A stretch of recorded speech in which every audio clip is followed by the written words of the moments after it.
გამარჯობათ. დღეს ვისაუბრებ ხორბლის ფერმენტაციაზე, კერძოდ მის მომზადებაზე და მის გამოყენებაზე ბიომეურნეობაში. ამ პრეპარატს, რომელსაც მომზადებთ, აქვს ორმაგი დანიშნულება. ის რომ ფერმენტირებული ხორბალი საუკეთესო საკვებია ქათმებისათვის, ჩათვალეთ რომ ხორბლის საკვები ღირებულება ამ დროს სადღაც 30%-ით იზრდება.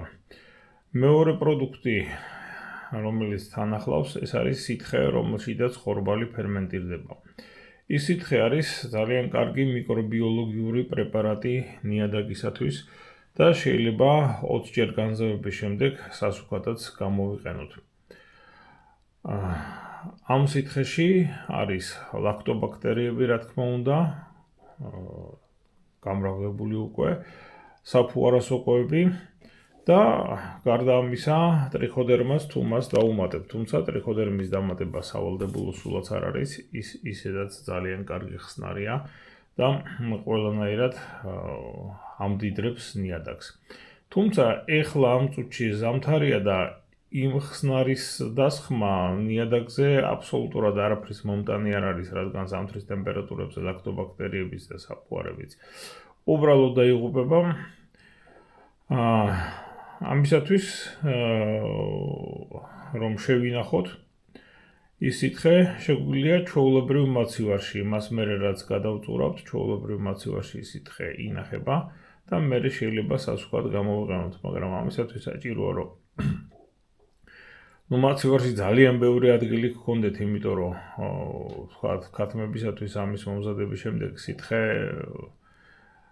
რჩება ძალიან ბევრი და თუ ქათმებს გაზაფხულზეც იყოლიებთ, ყოველდღიურად საკმაოდ ბევრი სითხე გექნებათ, ასე რომ სასუქის საკმარისობას დარწმუნებული ბრძანდებოდეთ, მაგაზე ჩივილები არ გექნებათ ნამდვილად. ასე რომ ეხლა ვნახოთ თუ როგორ ხდება ამისი მომზადება, რა გვჭირდება ამისათვის. პირველ რიგში ეს არის ჩვეულებრივი სუფთა წყალი, შემდეგ სუფთა ქილა, ეს ქილა ყოველი გამოყენების შემდეგ უნდა გამოვრეცხოთ. ჩვეულებრივი მაწონი აქ, მაწონის ნარჩენია ამ ქილაში. ერთი ასეთი ქილა მაწონი დაახლოებით ყოფნის სადღაც 20-25 აი ასეთი ქილა ფერმენტირებული ხორბლის მომზადებას. თავად ხორბალი აი ამ ხელა ჭიქა უნდა ჩავყაროთ ასეთ ბანკაში. ნახევარზე ნაკლებს დაიკავებს, არავითარ შემთხვევაში ნახევარზე ზევით არ ემასაკნათ ჩაყაროთ, თორემ თუ ამდენ ჩაყრით, მერე წყალს რო დაასხავთ, ეს გაჯირჯუდება და მიაღწევს ასე ვთქვათ ბანკის ბოლოს და ეს სულაც არ არის ასურველი, ცოტა სითხე ამის თავზე ჯობია რომ დარჩეს. და ეს არის ჩემს მიერ მიღებული ტრიხოდერმის პრეპარატი, რომელიც სულაც არ გახლავთ აუცილებელი. უბრალოდ მე ამას ვუმატებ ხოლმე, რომ ობის მასა თავზე აუცილებლად ობის კესი კეთებს ეს და აი ეს ობის რო ნაკლები იყოს და გარდა ამისა ტრიხოდერმაში თუ იქნება ხსნარში, ეს მხოლოდ უკეთესია ნიადაგისათვის. ეხლა შეხედეთ, რას ვაკეთებ, ეს არის საკმაოდ მარტივი პროცესი. ჩავყარე, აი დააკვირდით ნახევარზე, ხედავთ რომ ნახევარზე ნაკლებია ქილაში. ამის შემდეგ ამაში უნდა ჩავამატო მაწონი. აი დაახლოებით აი ამდენ მაწონს ერთი სუფრის კოვზი, აქ მე ნახევარი ამოვიღე ამ შემთხვევაში. აი ცოტა მეორეც მივამატოთ. და ხედავთ, აი ეს მაწონი სრულიად საკმარისია. ეხლა თავად ხორბალი გასტერილებული ხომ არ არის, კაცო, ამაზე იქნება უამრავი სოკოები, პენიცილიუმი, ასპერგილუსი. ისინი რა თქმა უნდა ამაში გამრავლდება ოღონდ სადღაც ზედაპირზე. და ლაქტობაცილების, აი მაწონში ლაქტობაცილები და საფუარებია. ცოტა ასეთი დიდი დოზა სრულად საკმარისია იმისათვის, რომ მათ პრიორიტეტი არ შეექმნათ. ამის შემდეგ ავასხამ წყალს. კარგად დააკვირდით.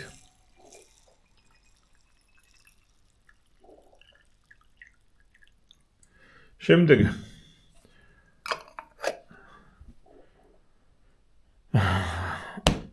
ვხურავ ჯერ პირველად მოუჭერ ცოტა მაგრად, რომ ეს მე შევანჯღრიო, რომ მთელ მასში გავრცელდეს ასე ვთქვათ ლაქტობაქტერიები მაწვნისაგან.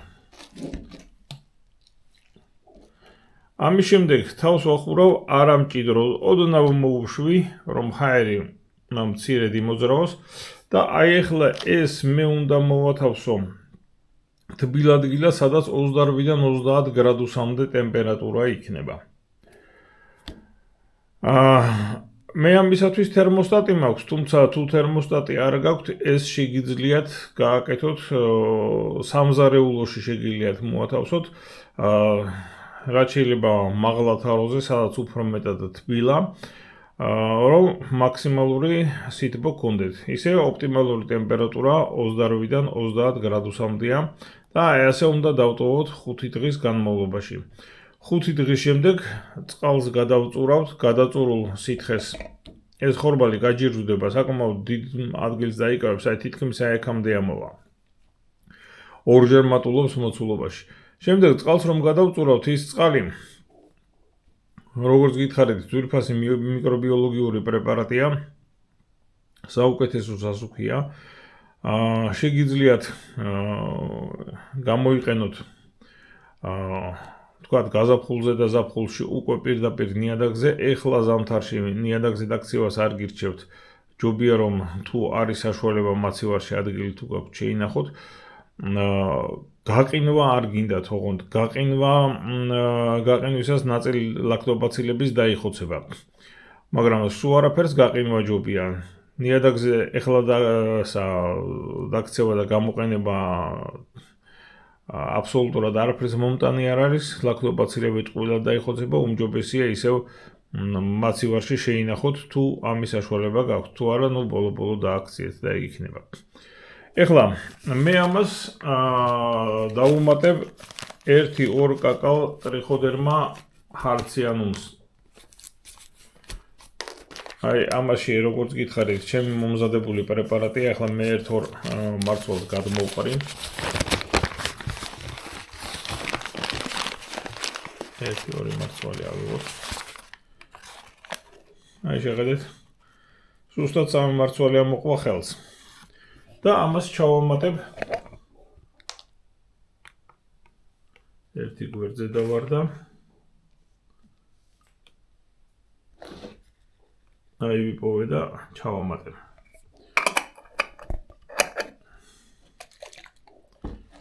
всё, ამას მე უკვე ვდგამ ამაში. ვდგამ თერმოსტატში. თერმოსტატის გაკეთებაზე იყო ცალკე ვიდეო, როგორ დავამზადოთ თერმოსტატი. ნუ ცოტა ელექტროობასთან მუშაობის უნარჩვევებს მოითხოვს, მაგრამ არაფერი ისეთი. ტრიხოდერმას შევინახავ ჩვეულებრივად. არაფერი არ მოუვა. კიდევ გაზაფხულზეც გამომადგება. ხოლო მაწვნის ნარჩენს, რა თქმა უნდა, მაცივარში. ეს კიდევ გამოდგება 1-2 აი ასეთ კილას კიდევ დაამზადებს. ცოტა ხნის შემდეგ გიჩვენებთ უკვე მომზადებულ პრეპარატს. მაშასე მე ახლა ვათავსებ თერმოსტატში. აი ამ ჩვენს ახალ მომზადებულ ფერმენტაციისთვის გამზადებულ ხორბალს. ყოველდღე თითო კილას ვიღებ და 1 კილა არის 1 დღის ნორმა გათმებისათვის. ეხლა ცოტა ხანში გაჩვენებთ უკვე როგორ ეხლა ეს ყველაზე უფრო ძველია, ასე ვთქვათ, ეს ყველაზე უფრო ახალი, რომელიც ეხლა ხანს მოვათავსე და ცოტა ხანში აი ამ ახალ ქილას გავხსნი და ვნახავთ რა ხდება მასში. ნუ პრინციპში შეგვიძლია უკვე ავიღოთ კიდევაც.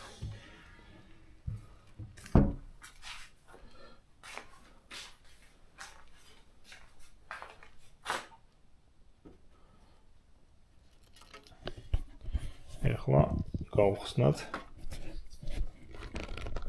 პერკული ძალა სჭირდება, აი შეხედეთ. ფერმენტირებულ ხორბალს ეს გაჯირჯვებულია. თავზე კი თითქმის არ არის, იმიტომ რომ აქ ცოტა მეტი მომივიდა და ამიტომ ბოლომდე ამოვიდა. ეხლა შეხედეთ რა ხდება. აი ეს თავზე კი რომ არ აქვს ეს ტრიხოდერმის დამსახურებაა. თორე ტრიხოდერმა როცა არ არის, მაშინ თავზე კეს იკეთებს ხოლმე. ეხლა სითხე როცა ალკე გაუშვა, ამისათვის აი დრუშლაკის დახმარებით მე ამას გადავწურავ. ნუ აქ გარეთ გავიტან, სადაც მაქვს გადასაწური. ამაზე გამოვდებ და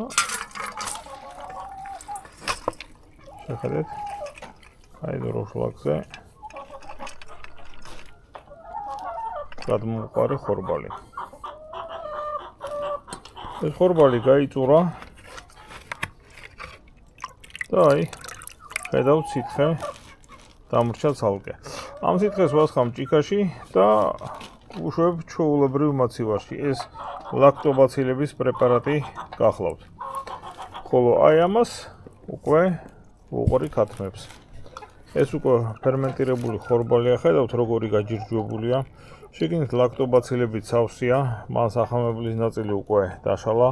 აქ ფერმენტები გააქტიურდა, ფიტინის მჟავა შეიძლება ითქვას, რომ პრაქტიკულად აღარც არის აქ. ასე რომ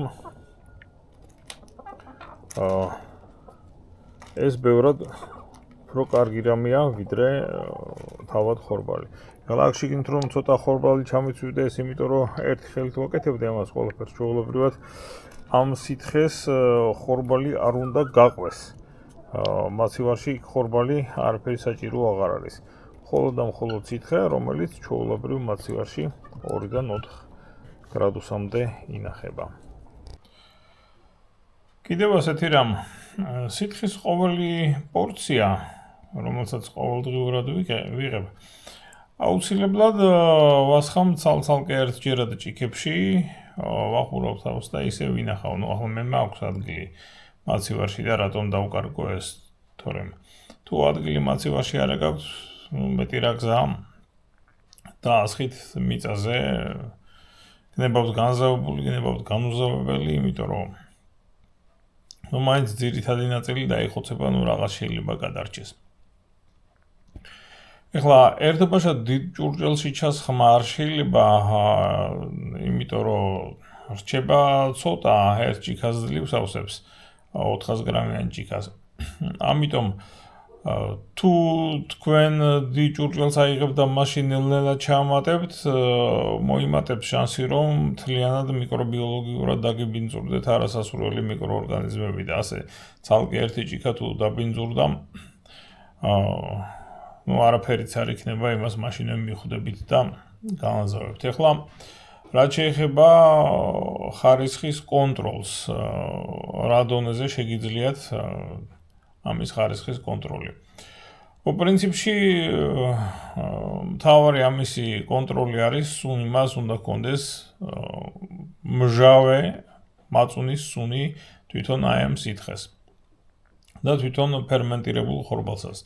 თუ ისე მოხდა, რომ ის უბრალოდ დაობდა, რაც არასოდეს არ მქონია ასეთი შემთხვევა, რომ დაობებულიყო, როდესაც აი ერთ სუფრის კოვს მაწუნს უუმატებ, სადღაც 400-500 გრამ ხორბალს.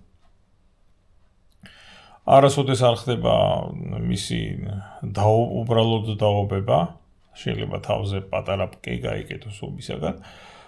აი თუ მთლიანად დაობდა, ის უნდა გადავაგდოთ, რა თქმა უნდა. ხოდა ეს პრეპარატიც არ ობდება, ასე ვთქვათ, ლაქტობაცილების რაოდენობა დიდია, საკვები არის მათ საკმარისად აქვთ, ისინი კარგად მრავლდებიან და მავნებელი ობის სოკოების, ვთქვათ, იგივე ასპერგილუსი იქნება თუ პენიცილიუმი. ამათ ასე ვთქვათ, წარმოშობას და გამრავლებას ისინი ხელს უშლიან. მაცივარში 4 გრადუსზე უკვე ვერაფერიც ვერ მრავლდება და ლაქტობაცილების პრეპარატი 2-3 თვე შესანიშნავად ინახება. გაზაფხულზე კი როცა დათბება და ნიადაგი 10-12 გრადუსი გახდება, ეს პრეპარატი უკვე დაგროვილი შეგვიძლია გამოვიღოთ, განვაზავოთ 20 ჯერ და მოვასხათ ნიადაგზე. 10 ჯერ განზავებით პრინციპში ნიადაგზე თავისუფლად შეიძლება მოსხმა, ხოლო 20 ჯერ განზავებით დაჟე ფოთლებზე და შეიძლება შესხურება. არაფერს არ დაუშავებს მცენარებს, დაუშავებს კი არა, ძალიან სასარგებლო იქნება ნებისმიერი ბოსტნეული კულტურისათვის. ასე რომ აუცილებლად ესე იგი ხარისხის გასაკონტროლებლად დასუნეთ რომ მას მჟავე მაწუნის ესე იგი სუნი ჰქონდეს. თუ გექნებათ ინდიკატორული ქაღალდი pH-ი აი ამ ხსნარის არის 3-4, 3-სა და 4 შორის, ეს არის ნორმალური და ძალიან კარგი, 5-იც რომ იყოს არც არაფერი არ უშავს. მაგრამ 5-ზე მე მგონი რომ ცოტა ნაკლები შანსია შეინახოს უკეთესად.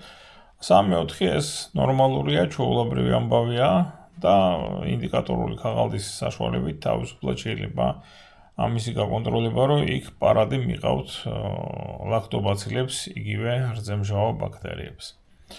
დღეისათვის სულ ეს იყო, ნახვამდის, კარგად ბრძანდებოდეთ.